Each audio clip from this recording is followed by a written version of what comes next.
This is Caribbean Technopoetics, a bilingual podcast exploring the intersection of art, technology, and poetry, and I am your host, Nico. Today's episode will be in Spanish.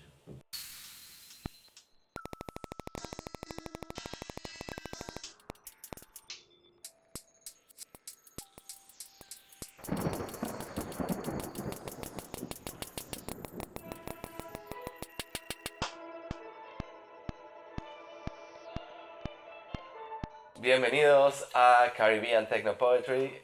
Este es un podcast bilingüe dirigido a estudiar ese espacio en el cual poesía, tecnología y arte se encuentran. Hoy tenemos un invitado de lujo, Youssef Mehdi. Bienvenido, Youssef. Bienvenido al programa. Muchas gracias. Bien, muy bien. Muchas gracias por la invitación. Bueno, para los escuchas que no estén familiarizados con el trabajo de Youssef, voy a hacer una pequeña presentación. Youssef Mehdi, nacido en Caracas, Venezuela, en esta nuestra única nave espacial del planeta Tierra, y desde mediados de los años 80 explora justamente la posibilidad de usar las computadoras y las tecnologías digitales para generar ideas, lenguaje, poesía, y a través de esa poesía de cierta manera llegar a la inteligencia. El trabajo de Youssef se caracteriza por buscar siempre una correlación entre el medio, el mensaje y el símbolo para balancear eso, y eso es parte de una serie que se llama Perfect Language. Y actualmente Youssef desarrolla un cuerpo de obra donde la poesía y la escritura y los procedimientos poéticos moldean la relación que Youssef establece con los dispositivos digitales para producir textos que son obras de arte, que son también oráculos de cierta manera. Y con esta introducción vamos a empezar con el cuestionario. Muchas gracias por dedicarnos un tiempo aquí a este espacio de Caribbean Technopoetry, Youssef. Un gusto. Lo primero que te quiero preguntar es cómo llega Youssef a la poesía y cómo llega Youssef a la tecnología. A ver si nos puedes dar claves temporales de a qué edad, cómo empieza tu relación, cómo incursionamos en la exploración de las tecnopoéticas. De acuerdo. Son procesos casi simultáneos que suceden a una edad muy temprana. Tendría 7, 8 años cuando empiezo a indagar profundamente desde el juego, desde la experimentación en ambos espacios creativos. En el caso de la tecnología, crecí en un entorno donde estuve rodeado de componentes electrónicos, de juguetes electrónicos. Mi papá fue la persona que diseñó el sistema de telecomunicaciones del metro de Caracas, que es el metro de la ciudad.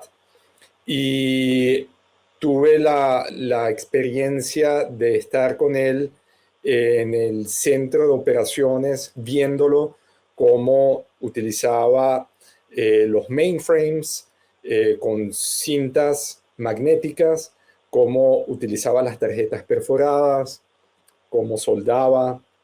Y bueno, esa experiencia de verlo en acción tuvo inevitablemente un efecto en mi percepción en ese momento.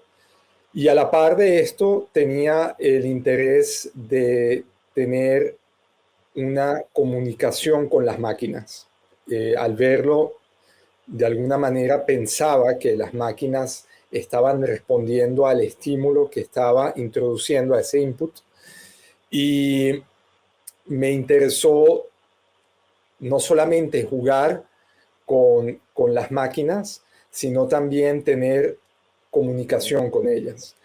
Luego, con la poesía, en la biblioteca de la casa estaban ejemplares de autores como Andrés Eloy Blanco y Vicente Gervasi, entre otros. Estas dos corrientes se unieron y fueron dando paso a ideas, a conceptos, y de ahí fueron apareciendo instalaciones y dispositivos que dieron paso también a otro, a otro modo de pensar la tecnología y otro modo de pensar la literatura.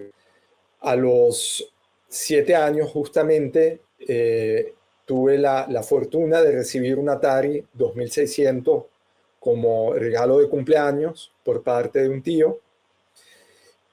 Desde ese momento en que ya tengo el Atari en mi casa, empiezo a experimentar, no solamente a jugar ilimitadamente, sino también a experimentar con el Atari, y doy cuenta de que era posible programarlo utilizando un teclado que me había hecho, manual, casero, pero que podía conectarlo al Atari. Y desde ese momento en que empiezo a programar, eh, ocurren una serie de proyectos en los cuales desarrollo películas programadas donde aparecen unos personajes geométricos que al encontrarse producen música, textos, código binario. Y bueno, a partir de ahí formo un grupo de trabajos que están justamente enfocados en la visualización y en la transformación del lenguaje natural en lenguaje de programación y del lenguaje de programación en lenguaje visual. La experiencia con el Atari me dio también un marco referencial de lo que es el tiempo real, porque todo lo que se estaba produciendo en ese momento estaba siendo procesado en ese momento. Es decir, no es una grabación, no es un código que estaba ya definido a priori dentro de la máquina, sino que estaba activando procesos en la máquina que se transformaban en el momento en que el espectador estaba observándolos. Y esa relación con el tiempo real, que también ha sido descrita por Paul Virilio, y del impacto que el tiempo real tiene en la contemporaneidad, me dio una base para trabajar la literatura, para trabajar el lenguaje, para trabajar el entendimiento de lo que puede ser el lenguaje de otra manera. ¿En qué momento empiezas a usar el Atari como página en blanco? Y me interesa sobre todo dos experiencias que creo que son claves para entender esta escritura digital o esta tecnoescritura, que es el proyecto de Justicia y luego el proyecto de Super Atari Poetry, eh, digamos como la versión que adquiere el MoMA con la posibilidad de mezclar miles de frases, colores, poemas y generar miles de sentidos. Entonces, retomando la pregunta, empezamos. ¿En qué momento formaste las nuevas conexiones a los 7 años? ¿Te estás dando cuenta de que la palabra se transforma en luz, electricidad, imagen, y que hay un tiempo real y vivo adentro del proceso electrónico que genera esas palabras en el espacio, y empiezas a moverte en esa dirección? ¿En qué momento decides que el Atari va a ser el soporte, uno de los soportes de tu escritura como capital? No fue una decisión consciente, fue una decisión inconsciente, orgánica, intuitiva, en tanto que no es algo que me había propuesto, sino que sucedió, emergió. Y lo que hice fue seguir esa corriente en la que ya estaba metido y explorarla a ver hasta dónde llegaba. Y todavía no he culminado esa exploración.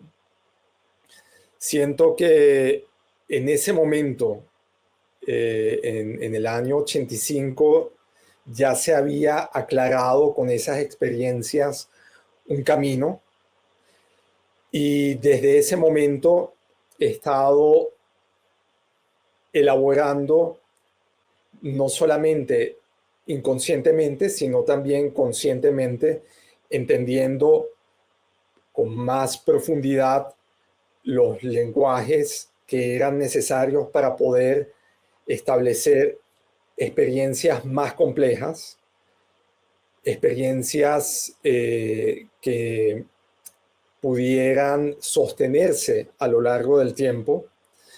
Y esto también me dio la oportunidad de explorar la historia de esa tecnología que está en buena medida conectada con la historia de toda la tecnología. Volviendo a lo que estabas diciendo sobre esa continuación de proyectos que parte de Binatari, de Netatari, hechos en los años 80 hacia Justicia y Super Atari Poetry, yo durante mediados de los años 80 y vamos a decir finales de los años 90, participo de otros procesos, otros intereses, otras tecnologías que me dieron también una visión tal vez más completa de lo que puede ser la relación con la programación y la relación con la escritura. En ese tiempo yo trabajo desarrollando Bulletin Board Systems, que son sistemas anteriores a Internet, en los cuales las personas pueden comunicarse a una máquina, pueden tener correo electrónico, bajar archivos, etc. Es como una mini Internet. Y eso me lleva a asesorar y a trabajar en compañías como Ericsson, AT&T, etc. Y al mismo tiempo estaba ahondando en el contexto de la escritura. A los 15 años entro en los talleres de creación literaria del Centro de Estudios Latinoamericanos Rómulo Gallegos a partir de la Casa de la Poesía, y eso me lleva después a los talleres ya de creación literaria del CELARC en los años, sí, a mediados de los años 90. Y ya en los años 90 empiezo a familiarizarme gracias al apoyo de personas como Yolanda Pantin, una gran poeta venezolana que fue mi maestra poética, alguien a quien quiero y respeto mucho. Ah, y que sigue activo, que sigue muy activa escribiendo poesía y que sigue... Es decir, que son poetas venezolanos que siguen vivos, que siguen activos, que no estamos hablando de una historia perdida, estamos hablando más bien de un país en el exilio, pero que sigue vivo.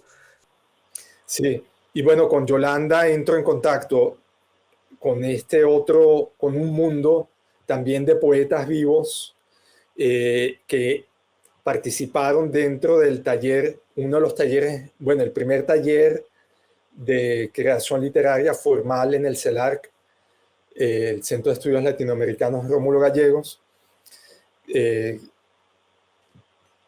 Y bueno, allí entro en contacto con poetas como Blanca Streponi, como Marta Kornblit, qué sé yo, Eugenio Montejo, Rafael Cadenas, en fin, muchos poetas, Armando Rojas Guardia, que estuvieron en contacto con la generación de ella, pero también entró en contacto con una poesía universal que da cuenta de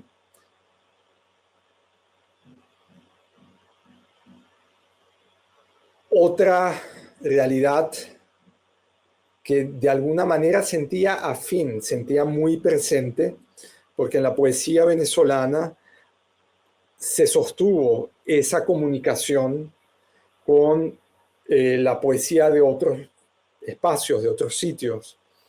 Y bueno, uno puede relacionar todo esto con el movimiento de revistas, por ejemplo, en los cuales Juan Liscano, que fue una persona con la cual también tuve un contacto muy cercano, fue un gran promotor a través de una revista que se llamó Zona Franca, o Juan Calzadilla con la revista Imagen, en fin, eh, no sé, otros vínculos y conexiones que sentía muy cercanos, que sentía muy afines, y esto enriquecía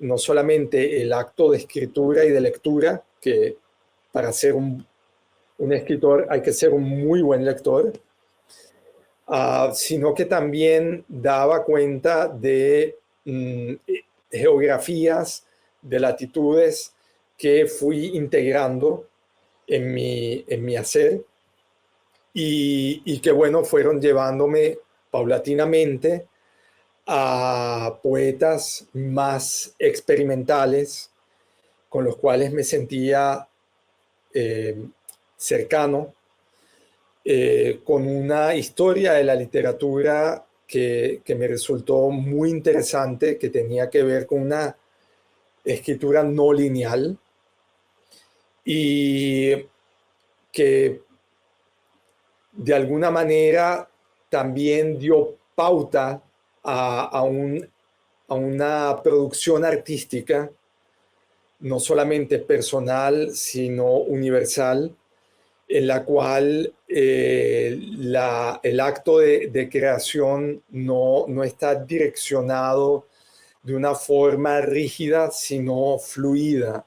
Y específicamente sobre las experiencias de, por ejemplo, justicia, porque ya ahí hay ese uso del lenguaje poético y de la relación, siento que en tu obra toma a veces matices políticos, navega por corrientes, digamos, sí, políticas como un estamento, como la poesía tomando una postura con respecto a una situación histórica específica, y otras veces es, digamos, la búsqueda de un lenguaje absoluto y total donde todo está homogeneizado. Entonces me interesa entender qué te lleva a moverte de un lado de la operación tecnopoética al otro, cómo empiezas a explorar la parte política o cómo entiendes que la escritura poética o tecnopoética puede tener un devenir político y cuándo decides que más bien vas a dedicar tiempo a navegar otras aguas, cómo compartes tu tiempo entre esos dos tipos de escritura. O primero, podríamos intentar definir esos dos tipos de escritura en tu obra y después ver cómo, cómo se compaginan, porque yo sé, para los oyentes que todavía no han entrado a Yusef, a Cybernetic, ¿no? Es tu página, cybernetic.com. Cybernetic.com o también yusef.com. Bueno, les aconsejo que vayan porque Yusef, a la par que está pensando y teorizando y analizando todos los préstamos y cómo mantener la poesía viva y cómo llevarla hasta la era de las telecomunicaciones y fusionarla con las especificidades de ese medio tan único que son las telecomunicaciones que han moldeado nuestro presente. Yusef tiene otro cuerpo de trabajo que es menos teórico y más contestatario, que está vinculado con la intercepción de información, digamos, confidencial, con el hackeo de bases de datos, con la creación de instalaciones en el espacio público, en el espacio privado, en galerías de arte, a partir de información que no debería ser leída, que no debería habitar esos espacios. Y a lo largo del tiempo, Yusef ha desarrollado una serie de trabajos que se llaman los datagrams. Entonces tenemos por un lado todas las tecnopoéticas que son teóricas en torno al lenguaje, la poesía y la tecnología, y por el otro lado tenemos los datagrams. ¿Cuándo empiezas a trabajar los datagrams? ¿Cuándo descubres esta otra potencia de las tecnoescrituras? ¿Y cómo lo has desarrollado a lo largo de tu obra? En el caso de los datagramas, o datagrams en inglés, son sistemas de visualización de datos, generalmente con datos obtenidos de lugares o de contextos que son privados, no públicos, confidenciales en algunos casos, o en muchos casos. Y para mí, obtener esos datos ya se convertía en un acto poético. Yo percibo el hackeo como una acción poética. Y al estudiar cómo ocurre no solamente el hackeo dentro del ámbito informático, sino del ámbito humano, biológico, etnográfico, sociológico, encontré que a lo largo de la historia han existido hackers en el contexto de las artes, en el contexto de la ciencia, y son esas personas que van más allá de los límites que han sido establecidos por los paradigmas, por los cánones. Para mí, obtener datos de esa forma era ir más allá de esos límites. Y por lo tanto, era también un hecho poético. Al llevar esos datos, como por ejemplo los nombres de usuario, las claves, las direcciones de las personas que formaban parte de la base de datos de CanTV, que es la compañía nacional de telecomunicaciones más grande en Venezuela, o los correos electrónicos de Hugo Chávez, por ejemplo, y hacerlos públicos. Esto era para mí una acción poética. Entonces está el trabajo de la escritura poética, pero también está el hecho poético o la experiencia poética. Y utilizando los lenguajes naturales y los lenguajes de programación, entendí que podía acceder a una visión mucho más completa de la poesía, que no solamente estaba limitada a la escritura poética, sino también a la experiencia poética, a la vivencia poética. Y eso me permitió llegar también a trabajos como el reloj poético, que es un reloj que convierte el tiempo en poesía, donde cada segundo, cada minuto y cada hora se produce, se manifiesta un nuevo poema.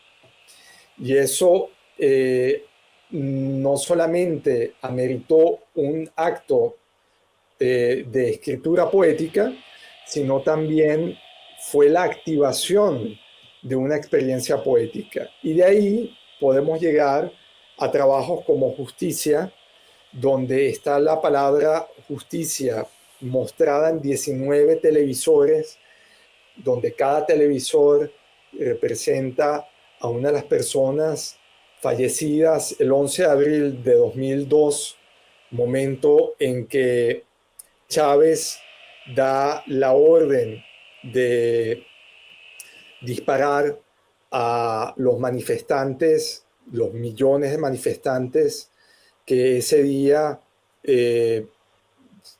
estaban solicitando la salida de Chávez del poder.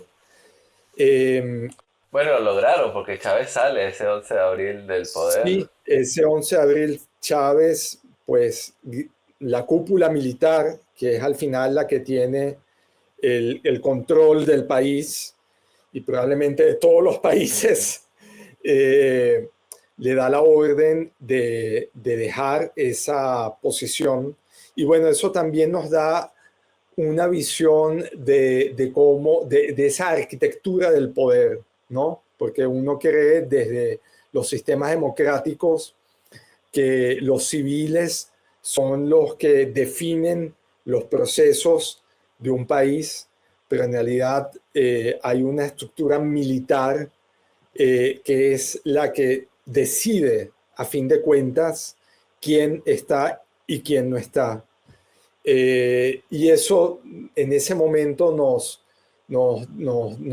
hizo ver la profundidad de esos procesos que no son sencillamente democráticos, que no están sostenidos puramente en las palabras, en una legislación, sino que hay una maquinaria militar debajo que está decidiendo nuestras vidas. Y bueno, esa es la maquinaria que saca a Chávez, mediada también por actores que estaban participando de otros procesos, pero yo llevo a cabo esa pieza no solamente por el hecho de que Chávez sale del poder, sino porque un familiar, un primo hermano, fue asesinado ese día por órdenes directamente de Chávez. Y esa acción tuvo también una... Solo para aclarar, estamos hablando de la pieza Sí, Justicia, que es del año... Esa pieza es del año 2003. Sí, 2003, 2000... 2003. Exacto. Solamente para canalizar que estamos en una línea de tiempo, los sucesos que ocurrieron fueron el 11 de abril del Dos. 2001, ¿cierto? 2002. Y en el año 2003 yo se desarrollé esta pieza llamada Justicia, que a partir del Atari. Claro, entonces yo lo que hago a partir de una reflexión, una interiorización, eh, un proceso muy doloroso inicialmente, y posteriormente también un proceso en el cual yo trato de entender qué significa esto, eh, cómo traslado yo esto a, a mi psique y también a esa, eh, cómo esa vivencia emocionalmente muy turbia se puede manifestar en algo que exorcice, que se convierta en una experiencia catártica de un evento trágico para mí, para mi familia y para el país, porque al final esto tiene un impacto en el país y no solamente en el país, sino en la región, porque desde ese momento hay un antes y un después en el gobierno de Chávez, pero también en el liderazgo latinoamericano, que bueno, creo que hasta el día de hoy seguimos viviendo las consecuencias de ese impacto que tuvo el 11 de abril de 2002. Yo transformo esa experiencia en una instalación donde muestro la planimetría, es decir, el lugar donde fallecieron las personas que los francotiradores eh, asesinaron cerca del Palacio de Miraflores, donde se encuentra, donde gobierna el presidente en Venezuela. Y lo que hago es que traduzco cada una de las personas que fallecieron en un televisor de distintos tamaños, un televisor de tubo CRT, que en el año 2003 era lo que todavía se seguía utilizando en Venezuela. Y estos televisores están conectados en red, en un espacio bastante amplio, una red eléctrica, que van hacia un lugar que es como el cerebro de donde se emite la señal, y el cerebro de donde se emite la señal de la palabra justicia, que va cambiando de color, que va latiendo en cada televisor, proviene de un Atari 2600 Junior que perteneció a mi primo Jesús, quien fue asesinado ese día. Y ese es el Atari de él. Y él me da ese Atari meses antes para yo utilizarlo dentro de una serie que se llama Atari Poetry, eh, pero que todavía no había integrado porque justamente es un Atari 2600 Junior. Yo estaba utilizando el Atari 2600, la versión más clásica, y no sabía qué hacer con ese aparato. Entonces, cuando ocurre esto y veo que tengo el Atari de él, entendí que tenía que hacer este trabajo.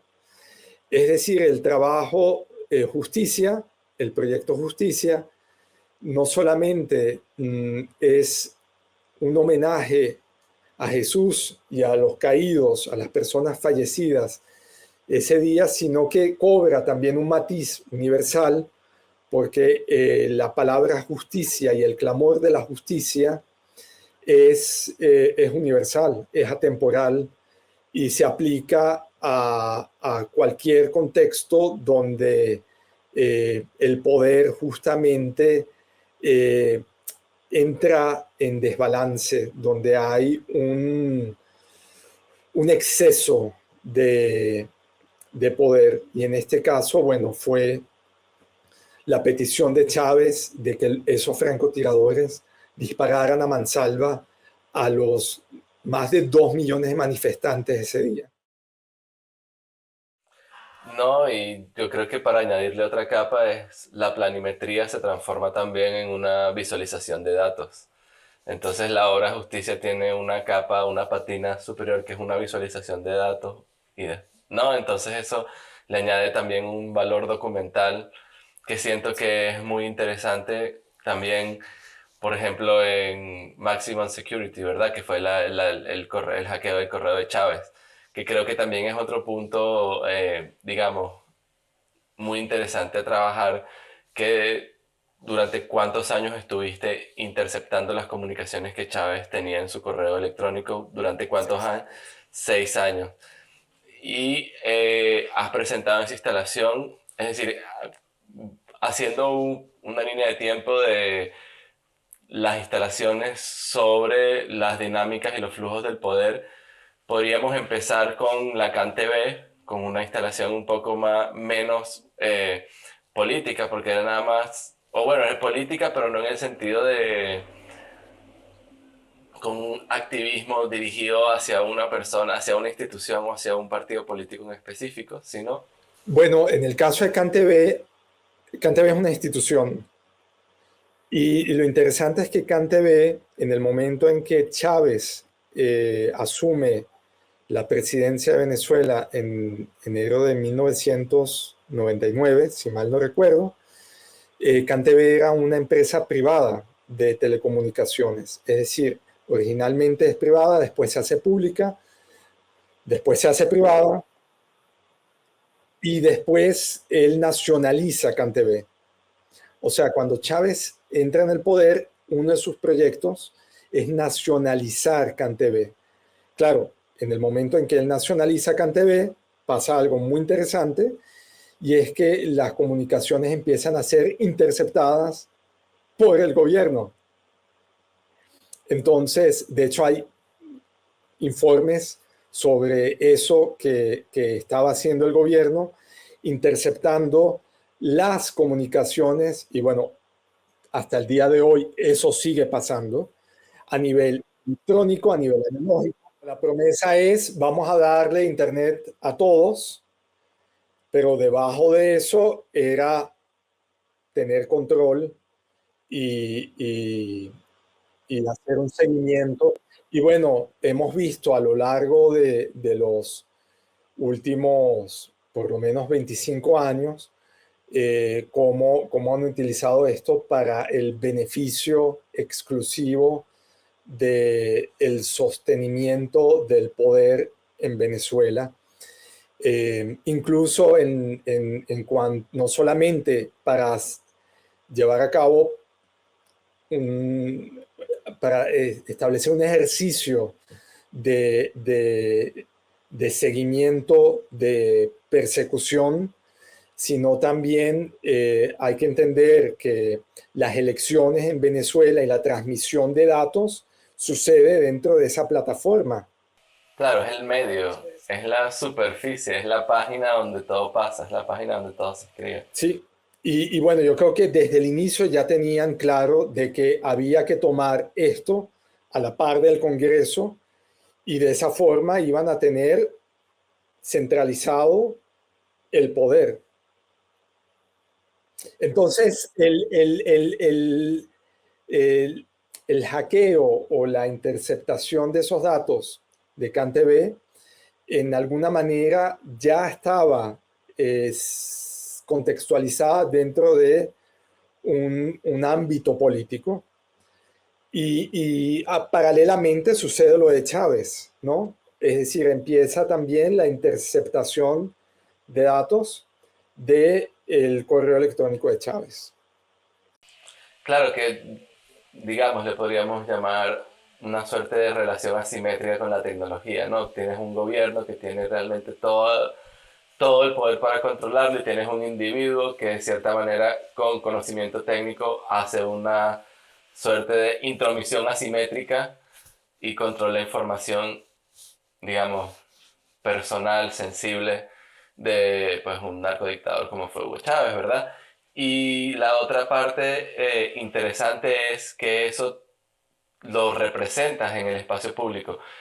Y me interesa también ahorita explorar, ya tenemos que Yusef tiene dos líneas de trabajo, una que va hacia la acción poética y la interceptación de datos y el datagram como una manera de darle salida a estos datos interceptados y como un hacer poético, y por el otro la teorización en torno al lenguaje, la técnica y las imágenes.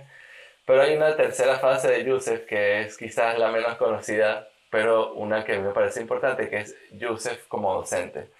Yusef da clases en la Universidad de los Andes, da clases en Ecuador Sí, en la también, Universidad de la ¿cierto? SUAY. Entonces, hay una parte de Yusef que está comprometida con entrenar nuevos tecnoescritores o comunicar estas ideas en contextos académicos, formando nuevas generaciones. Y esa experiencia docente está también vinculada con la experiencia de desplazamiento forzado y diáspora, que es una de las características compartidas quizás por todos los autores que habitan la dimensión de las tecnopoéticas. Es algo curioso, los autores que van a habitar en este universo, la gran mayoría, vamos, no voy a decir todos, pero vamos a decir la gran mayoría han sido o son profesores universitarios, son o forman parte de diáspora o migraciones y trabajan la relación entre tecnología y poética. Son cosas ahí. El Yusef docente, ¿cómo inicia Yusef en la docencia? ¿Cuándo decides o cuándo te sientes en riesgo para decir, yo me tengo que ir de Venezuela, mataron a mi primo en las manifestaciones, estoy dando clases y ya no puedo más, y decides salir de Venezuela? ¿Y hasta dónde te ha llevado la docencia? ¿Dónde has enseñado? ¿Y cómo compaginas la docencia con estas escrituras de activismo poético y con las teorizaciones sobre el lenguaje y la poesía? Muchas preguntas. Bueno, Sí, vamos a empezar con la primera, yo creo que sería Joseph y la docencia. ¿Cuándo empiezas a dar clases? ¿En qué instituciones? a ver, mi relación con la docencia probablemente se inicia a partir de invitaciones a dar conferencias, a dar charlas. Yo en el año 95 o 6 ya estaba participando en congresos, en mi caso en congresos de filosofía, eh, donde estaba justamente abordando la relación de ética y tecnología. Ok, vamos a recapitular. Tú estás formado en Yo informática y... estudié filosofía, matemática y física inicialmente. Yo no culmino la carrera de física en la Universidad Central, sigo la de filosofía. Luego yo estudio, claro, estudiando filosofía ya también estaba participando en los talleres de creación literaria del CELARC. La filosofía me da unas referencias, o sea, la filosofía me da una estructura de pensamiento mucho más completa de la que tenía en ese momento, porque la filosofía puede ser muy rígida en su hacer, y lo es muy rígida en muchos aspectos, pero al mismo tiempo es muy abierta, porque se mete, ¿no? Tiene estas ramificaciones que entonces te llevan hacia lo político a través de la praxis, hacia lo existencial a través de la ontología, hacia el lenguaje a través de la lógica y de la ciencia. Hay una filosofía de la ciencia. Eh, y bueno, en esos procesos también me di cuenta de que había personas en el mundo que estaban conectando esto con las redes neuronales informáticas, que estaban explorando el ámbito de la informática, de los ordenadores, de la computación, desde la filosofía. Y entonces ahorita, ya que tomamos ya acá, nos acabas de presentar el viaje de los alumnos en el salón de clase de Yusef, que viaja en toca estos diferentes puntos donde la lógica, la matemática, la filosofía, la historia del arte y la poesía se entrecruzan. Y ahorita vamos a hacer lo mismo, pero con el mismo movimiento de diáspora que Yusef hace. Bueno, primero al principio de su vida, Venezuela-Nueva York, pero ya luego asentándose en diferentes países. Cuando decides moverte de Venezuela definitivamente, ¿a qué país vas? ¿En qué año? Otro preámbulo. Soy hijo de inmigrantes y hasta los 5 años estuve viajando. Luego nos establecemos en Venezuela y estoy ahí hasta los 19, 20 años. Después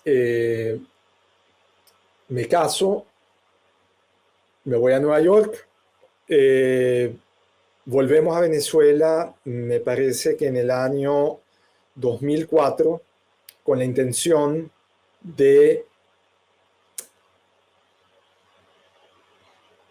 hacer un país, porque el país ya en ese año estaba muy deteriorado. Habían ocurrido pues estos eventos que son calamidades, y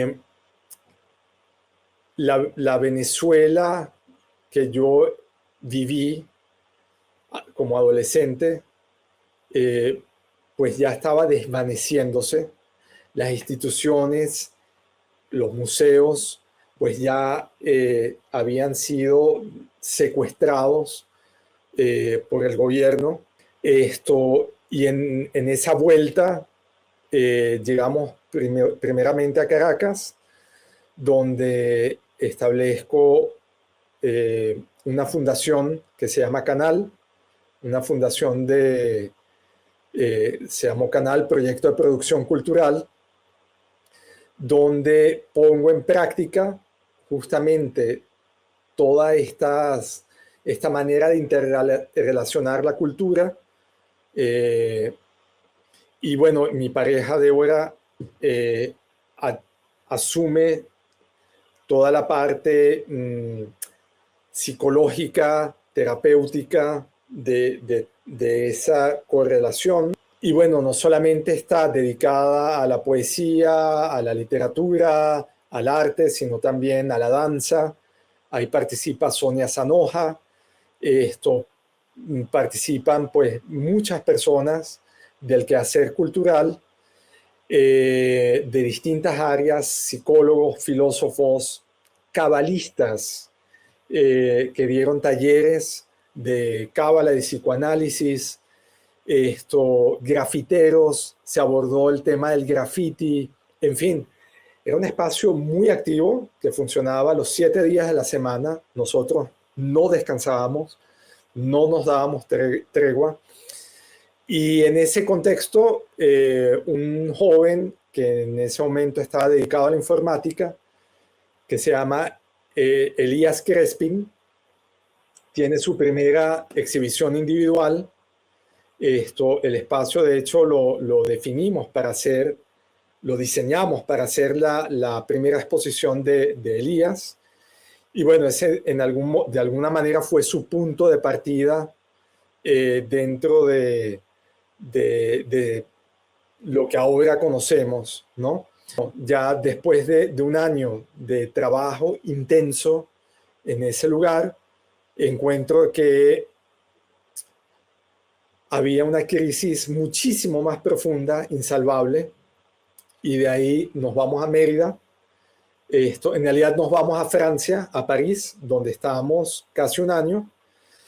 Y de París sentimos el llamado de Mérida, un llamado muy intuitivo. Y en Mérida nos metemos en una montaña y en esa montaña empiezan a suceder otro tipo de relaciones que no solamente son culturales, sino también biológicas.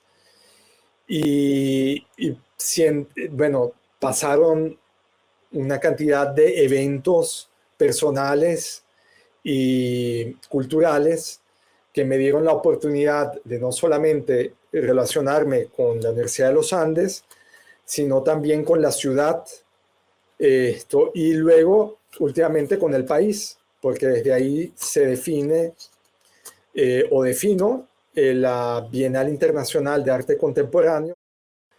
Y a la par de esto estaba sucediendo pues un movimiento político muy grave, donde se estaban expropiando terrenos, en fin, toda esta situación política, que no solamente ocurría en el plano ideológico, sino que también había una violencia, porque estaban ocurriendo secuestros, estaban entrando a las casas de las personas, estaban asesinando personas en el sitio donde yo estaba.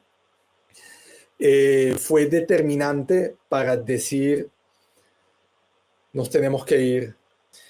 Claro, en la ULA y en mis clases también teníamos un trabajo de activismo, un trabajo de activismo histórico, donde estábamos no solamente estudiando la historia del país, la historia de la cultura, sino que también estábamos involucrándonos con el quehacer político a partir de acciones muy puntuales.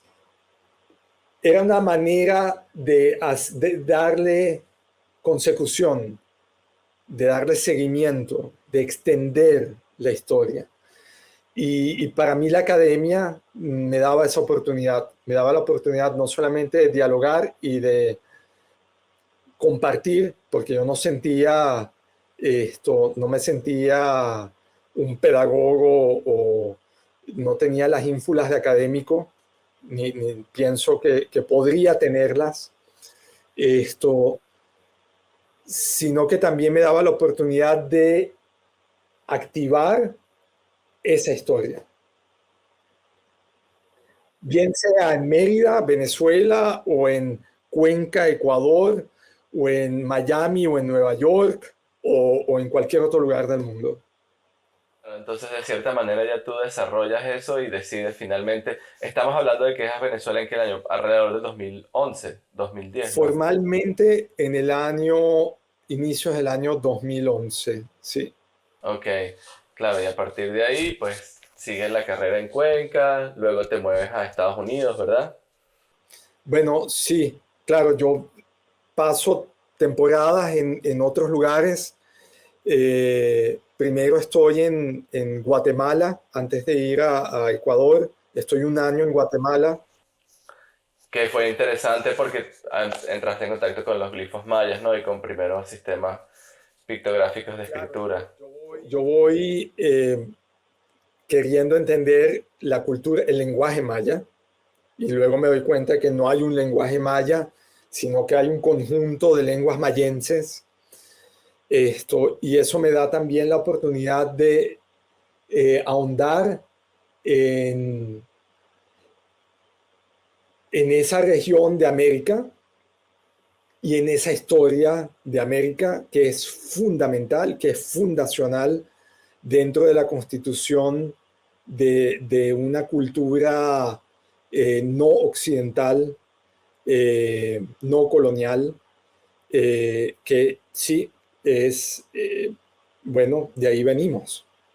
Sí, y eso me interesa mucho porque otro rasgo en común que tienen bueno, lo que yo identifico como tecnopoetas, es que están intentando retornar a un tipo de sabiduría no occidental para articularlo dentro del mundo tecnológico. Quizás esa sea la pregunta para cerrar.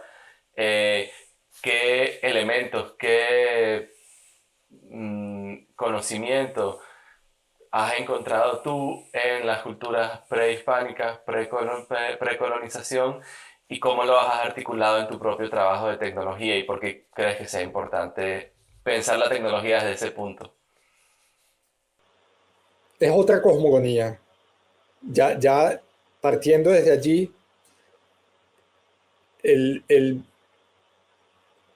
contextualizarse y entenderse y vivirse desde otra cosmogonía y desde otros parámetros que no son los parámetros lineales, los parámetros de la ciencia como la conocemos, esto, y de la manera como organizamos y sistematizamos la realidad, donde, por ejemplo, pues los mitos, eh, la, los ritos, eh, la comunicación con las plantas, la comunicación con los animales, la presencia de los símbolos y de los signos en la naturaleza son marcadores para poder relacionarnos con el mundo. Eh, yo creo que si uno se sitúa en ese espacio, en esa cosmogonía, que son estructuras generalmente que han seguido un orden milenario, que no aparecieron de la noche a la mañana, sino que han tenido como una presencia a lo largo de siglos o de milenios. Eh, y en esos sistemas culturales hay un vínculo y un respeto por la naturaleza, por los fenómenos naturales que para Occidente son supersticiosos y que para los no occidentales son tan valiosos como el descubrimiento de un fenómeno que puede ser medido científicamente.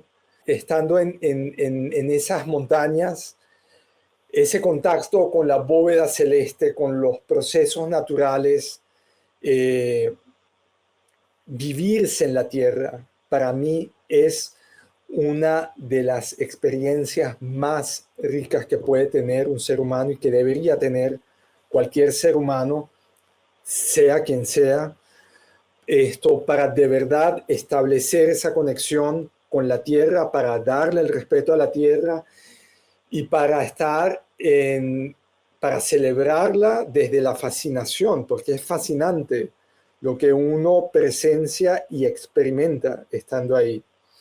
Esa comunicación con las plantas no es ninguna superstición, existe y es una experiencia que ocurre naturalmente cuando uno está constantemente viviéndose con ellas y respetándolas.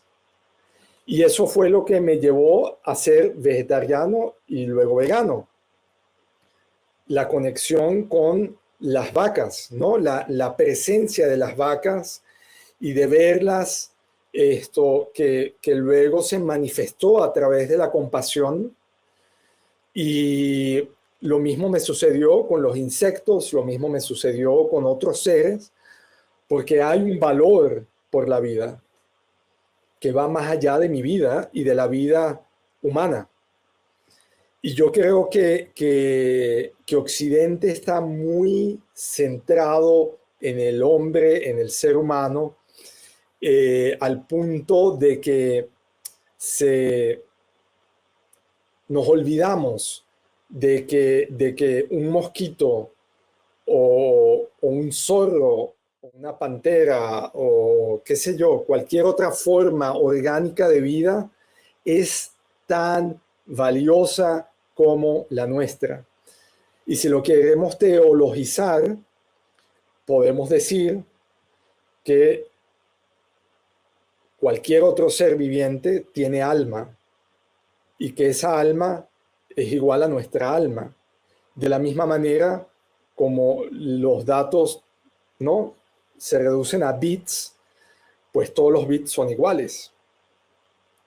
Entonces, hay aquí un respeto por la vida que en la cultura occidental está tal vez o especializado o eh, minimizado, desconectado, en fin. Se puede hablar de una forma tal vez negativa en ese sentido, ¿no? Claro, es una cosa muy de Occidente y de pronto, bueno, habría que meterle más lupa ahí hasta llegar a específicamente si fueron los anglosajones, si fueron los francos, si fueron los visigodos. Pero bueno, y hermosa reflexión con una tecnología para vivirse en el planeta Tierra y para respetar la vida.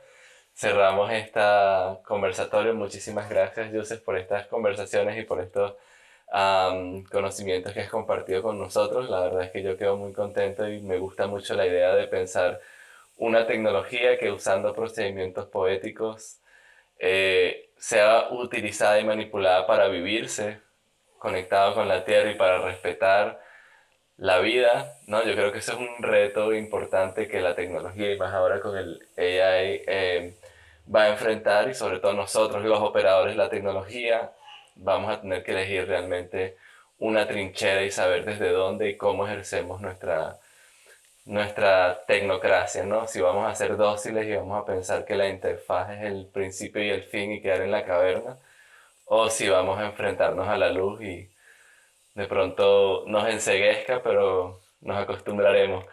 Muchas gracias, Yusef.